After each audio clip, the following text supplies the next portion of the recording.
Good evening, I'm Robert MacNeil in New York. And I'm Margaret Warner in Washington. After our summary of the news, we go first to a debate over the president's nominee for Surgeon General with Senators Dodd and Nichols. Next, we'll explore the latest developments in the World Trade Center bombing case. Then correspondent Tom Bearden reports from the border town of Nogales, Arizona, on illegal immigration. And essayist Roger Rosenblatt tells a story about surviving.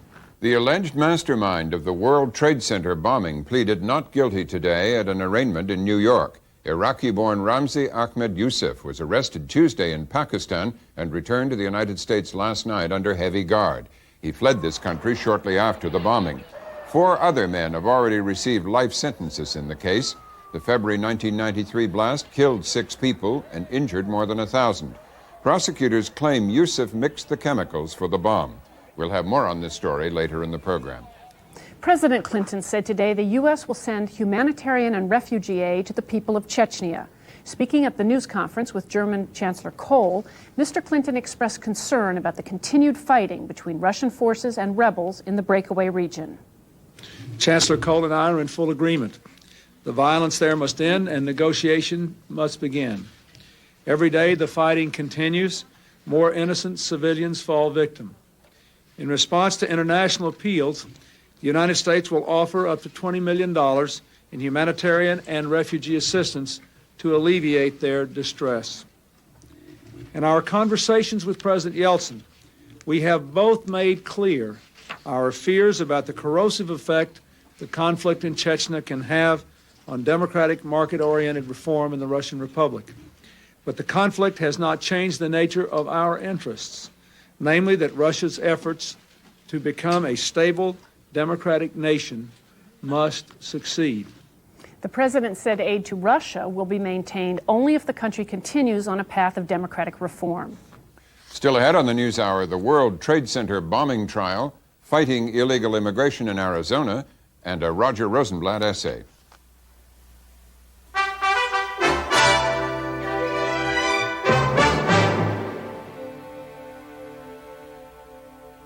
The World Trade Center bombing is next. The man accused of masterminding the bomb plot is in a New York jail tonight after a 2-year round-the-world chase. At the White House, President Clinton said the arrest was a major step forward in the fight against terrorism. Ramzi Ahmed Yousef was arraigned this morning and pleaded not guilty.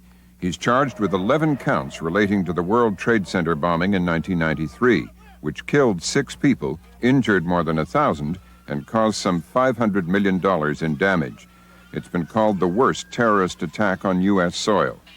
Within a week, the FBI had cracked the case. Soon after, they had their suspects in custody, all except one. Prosecutors say Ramzi Ahmed Yousef fled the country shortly after the February 1993 explosion. 4 co-conspirators were tried and convicted of the bombing and sentenced last May to 240 years in prison without a chance of parole. Yousef's arrest came in the midst of an ongoing trial in New York that alleges that the World Trade Center bombing was part of a larger conspiracy. In that case, Sheikh Omar Abdel Rahman and 10 others are accused of planning a number of bombings and assassinations in the United States designed to force the U.S. to change its Mideast policies. In a surprise move last week, one of the defendants, Siddiq Ibrahim Siddiq Ali, changed his plea to guilty and agreed to cooperate with prosecutors. At his arraignment today, Yousef was charged with being the man who bought and mixed the chemicals to make the bomb. We have 3 perspectives to update this story. Peg TYRE, a reporter for New York Newsday, covering the World Trade Center bombing trial, and has co-authored a book on it. Noel Cook was a counterterrorism official at the Pentagon in the Reagan administration and is now president of a security consulting firm. LAURIE MYLROIE is an author and analyst who's written frequently about Iraq and who is now preparing a book on the World Trade Center bombing. Ms. MYLROIE, what is known about this man, Ramzi Ahmed Yousef?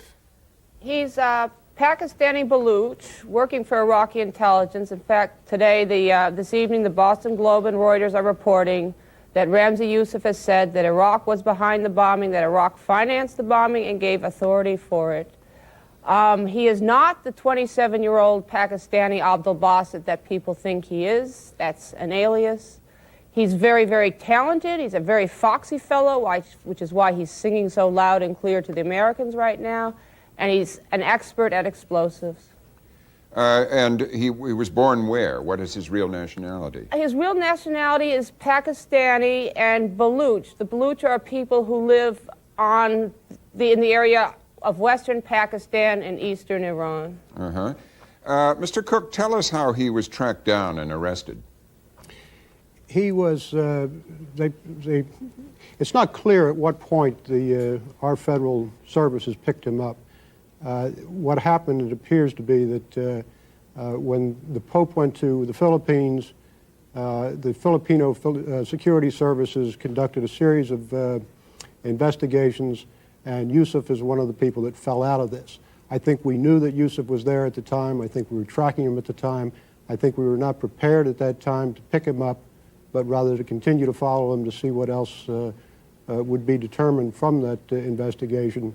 But at the point at which the Philippine security services realized what they had, it was necessary to shut that down, and it was shut down. When he left there, he went to Bangkok, and from Bangkok to Pakistan, and we had him arrested there. And let's describe the arrest. He was arrested in a Holiday Inn there and found lying on his bed, and they found, as I read in the wires, a suitcase full of toy cars filled with explosives, apparently. Well, there are conflicting reports. The Pakistanis say he was arrested in a Holiday Inn. Other people say he was arrested in a separate guest house somewhere. Some people say, the Pakistanis say they interrogated him. Others say they didn't. It's early days. As this information comes in, he's only been in custody in the last 24 hours. Uh-huh. Now, Peg Tyre, you were in the New York court today when he was arraigned. Describe what he looked like and how he behaved at the arraignment. He was very jaunty for a man who is supposed to be the new Jackal, and he was sort of a yuppie terrorist, is how I described him. He had a navy blue double-breasted blazer on, and he smiled at his lawyer, his court-appointed lawyer. He spoke perfect English. He sang out that he was not guilty. He seemed relieved to be there in the courtroom. He seemed relieved to be there? That was my reading on it. Now, there are reports tonight, as Ms. MYLROIE said, suggested a moment ago, that he is cooperating with U.S. authorities. Is that credible to you? We'll have to see. We've heard conflicting reports. From what I understand, he made statements about his involvement in certain acts. Now, whether those statements were to Pakistani officials and some to the FBI, whether that turns into a cooperation agreement with the government, that's a very big step, and it's one I'm just not sure he's taken. Ms. MYLROIE, in your view, what is his capture going to reveal about who or what country was behind the World Trade Center bombing and this other plot? Well, he has said it was Iraq. I myself have gone through thousands of pages of World Trade Center bombing evidence made available to me as a consultant to ABC News and reached the same conclusion. I believe that if any time you want to spend an hour on this question, I can convince America that Saddam was behind it. Now, the problem is that those documents were not properly handled in Washington. The FBI did not make them available to the other bureaucracies, the foreign and defense bureaucracies. So the question of state sponsorship in the World Trade Center bombing was not adequately addressed, and it fell between the cracks of the justice system in our country, which is radically split off from the foreign and defense bureaucracies. And the Justice Department, when they're given a case, will produce prosecution of individuals and convictions. But that kind of thinking does not address the question of state sponsorship, and this is a very, very immense problem. Let's ask Mr. Cook, do you see the evidence pointing that clearly to Saddam Hussein in Iraq now? Yes, I do. I see it pointing to Iraq, but I don't. But I would like to. It seems to me to look at this as who was behind the World Trade Center bombing is to take a de minimis approach to this whole issue, which is not particularly useful to do. It's a nice thing to have captured Ramzi Yousef. This is not a definitive conclusion to the problem of Islamic terrorism. And there are thousands of people like Ramzi Yousef who are as capable as he is and are as willing as he is to commit murder in the service of their convictions. So I think it's important who was behind it, sure. But to believe that these problems flow exclusively from Iraq is to kid ourselves. Well, what about Ms. MYLROIE's point that the question of state terrorism is not being addressed as such in the effort to prosecute individuals? Well, I think, I'm not entirely sure I agree 100% with my colleague on that. There have been times in the past when we knew that certain countries were more heavily involved in terrorism than we wanted to admit for diplomatic or other reasons. Syria is a prime example. We virtually absolved Syria during the Gulf War of its role in terrorism, of its role in the Lockerbie bombing, in order to enlist its assistance in the Gulf War. So there are sometimes competing priorities, but we haven't turned our back on the problem, and we haven't absolved Iraq of anything. Let me ask Ms. TYRE, who's covering the trial, how are the prosecutors handling so far the question of who's behind all this? Well, if Iraq turns out to be behind the World Trade Center bombing, I would think the prosecutors for the Sheikh case are going to have a difficult time. Their case rests upon the foundation that the Sheikh inspired the bombing.